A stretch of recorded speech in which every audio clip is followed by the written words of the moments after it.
Corona के मामले कम होने के बाद इस बार प्रदेश में पर्यटक कारोबार अच्छा होने की उम्मीद कारोबारियों को जगी है। समर सीजन से पहले ही पर्यटकों की आमदन बढ़ गई है, लेकिन शिमला शहर में पर्यटकों की बसों को एंट्री ना मिलने से अन्य राज्यों के ट्रैवल एजेंट शिमला बसें ना भेजने की बात कर रहे हैं।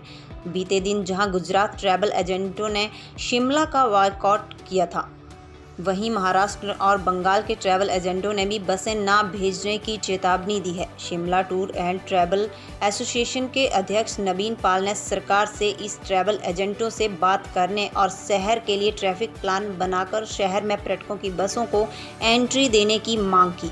नवीन पाल ने कहा कि हर साल बाहरी राज्यों से खासकर गुजरात, बंगाल और महाराष्ट्र से पर्यटकों की बसें आती हैं और यह बसें सीज़न ही नहीं बल्कि ऑफ सीज़न में भी पर्यटकों को लेकर यहां पहुंचती हैं, लेकिन शिमला शहर में बसों को एंट्री ना देने पर कई राज्यों के ट्रैवल एजेंट अपनी बसें भेजने से इनकार कर रहे हैं, जिससे यहां पर पर्यटक कारोबार का बुरा असर पड़ने वाला है। गुजरात के बाद महाराष्ट्र और बंगाल के एजेंट भी फ़ोन कर बसें ना भेजने की बात कर रहे हैं।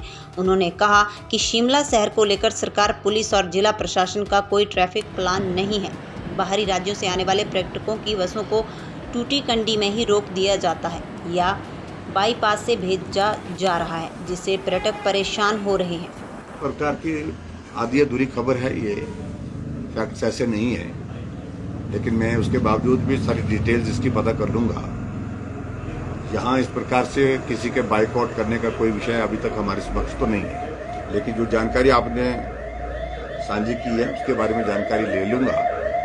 टूरिस्ट सीजन है और दुनिया भर के टूरिस्ट हिमाचल प्रदेश में आ रहे हैं और बहुत आनंद के साथ आ रहे हैं, बहुत आनंद के साथ रह रहे हैं, बहुत आनंद के साथ घूम रहे हैं। और कोविड के कारण 2 सीजन जो हमारे टूरिज्म के जो है हमारे जो डिस्टर्ब हुए थे, अब की बार हम उम्मीद में हैं कि अब की बार टूरिज्म का ये सीजन अच्छा रहेगा और उसकी पीछे की हम भरपाई करने की स्थिति में भी हो पाएंगे। ट्रैवल एसोसिएशन का तो साफ तौर से ये है कि जो बसेस के जो बड़े ग्रुप आते हैं, ये जो ग्रुप होते हैं नॉट ए सीजनली, ये ऑफ सीजन में भी बहुत ग्रुप आते हैं। शायद हमारी सरकार को शायद ये पता नहीं है कि मई जून का ही सीजन ही होता है।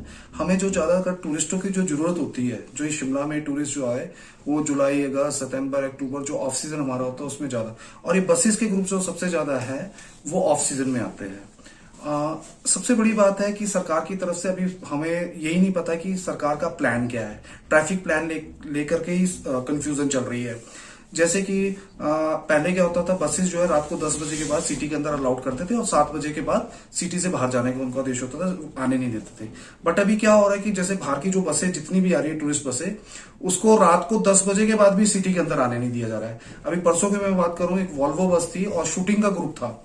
वो बस जो है टूटीकंडी से आपका ये आईजीएमसी के नीचे आनी थी, वो कस्टमर वहां खड़े थे, पर रात को 1 बजे भी बस को नहीं आने दिया गया।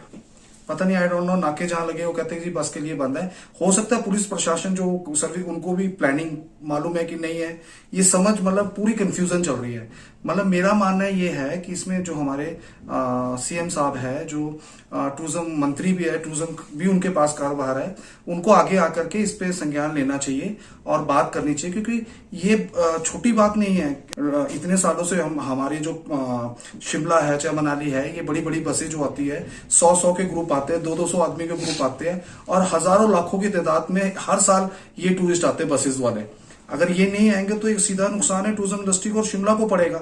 अब लोग क्या रुख कश्मीर की तरफ कर रहे हैं, लोग रुख उत्तराखंड की तरफ कर रहे हैं और आपका कहना मनाली और धर्मशाला बढ़ाया जा रहा है, सिर्फ शिमला ही क्यों छूट रहा है?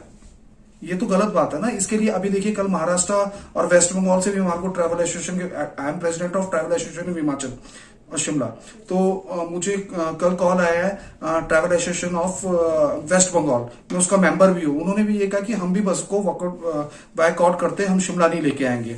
अगर गुजरात कर रहा तो हम भी नहीं आएंगे, और महाराष्ट्र से भी बात चल रही है, वो भी शायद 1-2 दिन में ये संज्ञान ले रहे।